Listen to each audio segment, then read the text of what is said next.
in some ways that is the big thing, is connecting all these issues. And so I'm going to talk about something specific, but I'm going to try to put it in context. So I'm going to give you a short history of the Resist Rikers campaign, talk about where we're at right now, and then what the next steps look like. So we all saw what happened in Ferguson this summer, and we all saw what happened to Eric Garner. We all saw Americans come together around this consciousness of police brutality.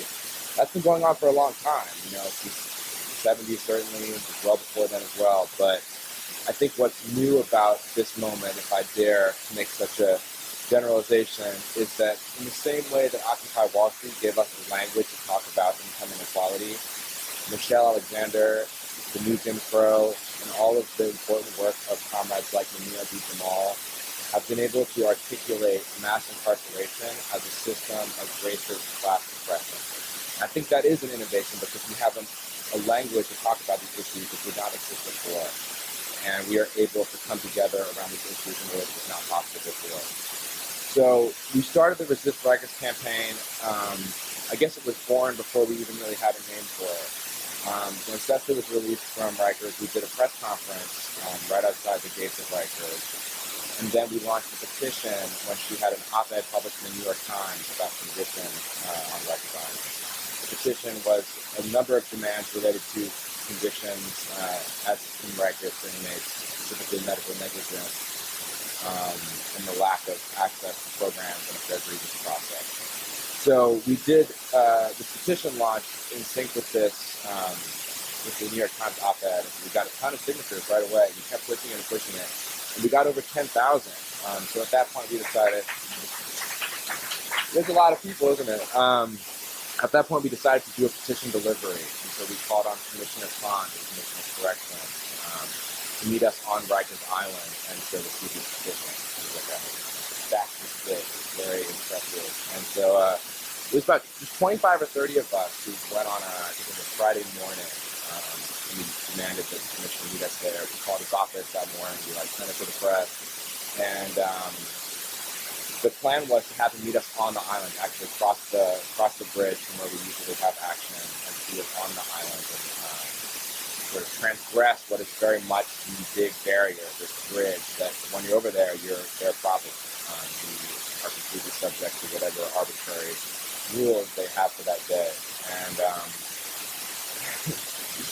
so we went over there with these people after being kind of repeatedly thwarted and told we couldn't do that. We went over there, we made a stand, and to make a long story short, we actually won a meeting with the commissioner that Cecily had about 2 weeks later as a result of that petition delivery.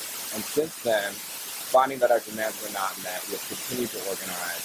And I would say that the real impetus for Resist Rikers is related to what happened in Ferguson, and this is called for the Ferguson October. For a whole month in which people would be resisting and trying to find ways to act directly against police brutality and mass incarceration.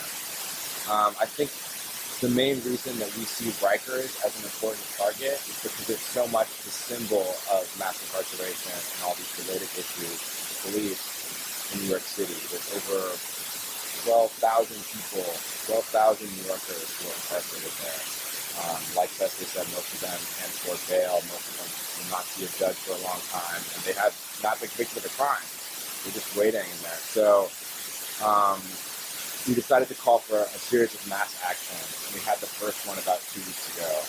And we had a great turnout. We had over 50 people, we had a bunch of different banners, a bunch of different organizations represented, really more than I can list. But if you want to check out our website, there's a whole list there. And we had a speak out, and people talked about different issues related to not only mass incarceration at Rikers, but the system in of itself, and of police brutality, and of specific issues of medical neglect, of lack of a grievance process that we see as being the key issues that we need to push at Rikers. So we had a wonderful turnout for that action, and we called for another that is this Saturday, November 8th. And make sure everybody leaves tonight with a flyer so they don't forget.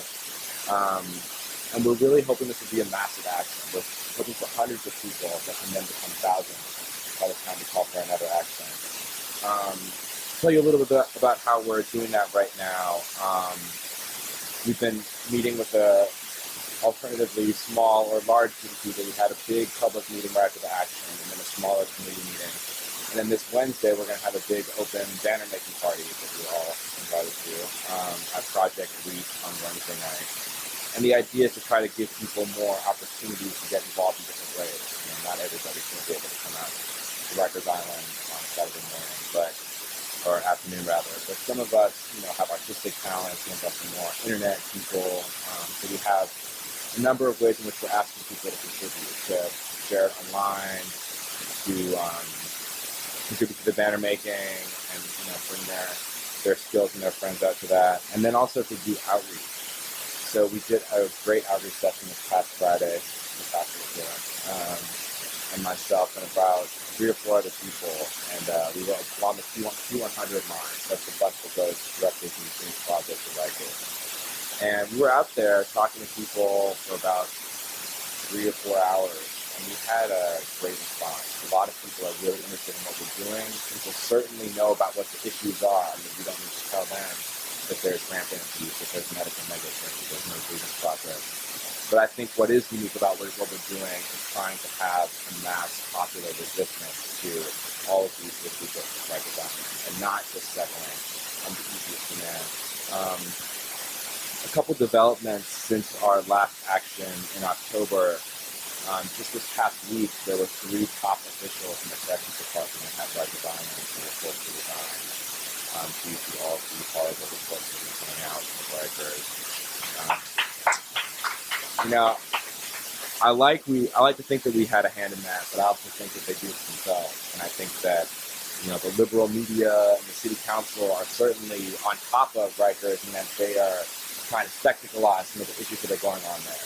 And so we heard a lot, especially after the Department of Justice report came out this summer, about juvenile detention and specifically kind of the discourse around the children that was not unlike what we heard in the immigration movement, the way that the state tried to sort of infantilize what's actually a working class issue and paternalize a group of people as opposed to acknowledging them as people with rights, people who are subject to the agency. So I think what we're trying to do in a lot of ways is pushing that discourse and taking this sort of microscopic reform idea that is becoming very popular about, well, maybe we shouldn't put juveniles in solitary confinement, and say we shouldn't put anybody in solitary confinement. We shouldn't put any juveniles in jail.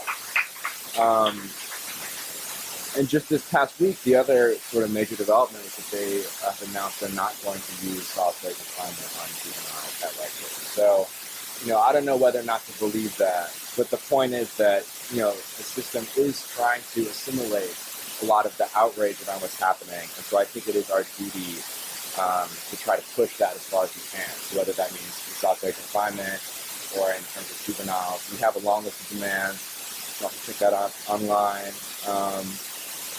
And so I guess the last thing I want to talk about is our next step. So the theory behind this has always been, well, one, that we have a very prime target in terms of there's so many thousands of people who have a loved one or a friend who's in Rikers who have been in prison there themselves, many of whom came to our last rally, and even more will be at this upcoming rally on Saturday.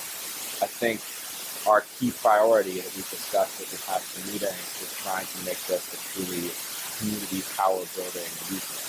And so one of our major goals is to establish autonomous community board that will review grievances at Rikers, and so sort of replace the state's useless grievance process with our own, and to start finding commonality amongst ourselves.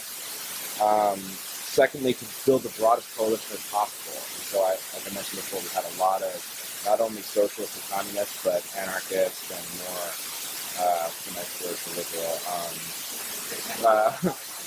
progressive, some progressive-minded folks. Really a wide swath of people on the left who came out with this, as well as people who are directly affected. And so I think that would be our strongest point going forward, is trying to build power in a way that allows everyone to have a voice there and make it as broad as possible without losing the sort of revolutionary goal of abolishing mass incarceration. And I think the last thing that I'll say, or maybe the second thing that I'll say, is that we are actively trying to figure out strategy for direct action. So as it becomes a more massive movement, we want to find a way for us to put ourselves and our ideas into action to try to stop what we see going on at Rikers Island. And so there's a lot of different forms that could take, and I don't want to limit myself to this, but one of the things we talked about is either crossing the bridge with one of these marches or doing some sort of blockade or sitting to prevent business as usual at Rikers Island. That's still an open question, so if you're interested in that, I encourage you to get involved with us. We'll be having many open meetings this winter. And so what actually is the last thing that I'll say is that I think one of the ways in which this ties into some of the other issues we talked about, particularly the issue of immigration, is the idea of criminalization. That when we hear the city council folks in the New York Times talking about, oh, these juveniles, they didn't do anything, or they're kind of innocent, or some of them are not so bad.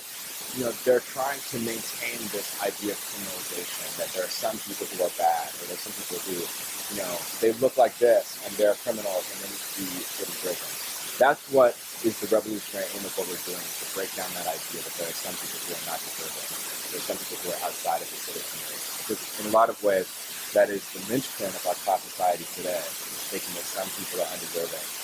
And so I think that by mounting resistance to Rikers Island, we're also challenging this idea of broken windows theory, that little infractions in poor communities are worthy of incarceration, and that there's criminals out there who want to kill you.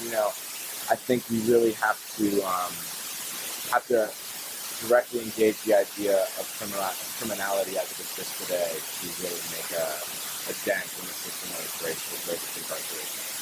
And that is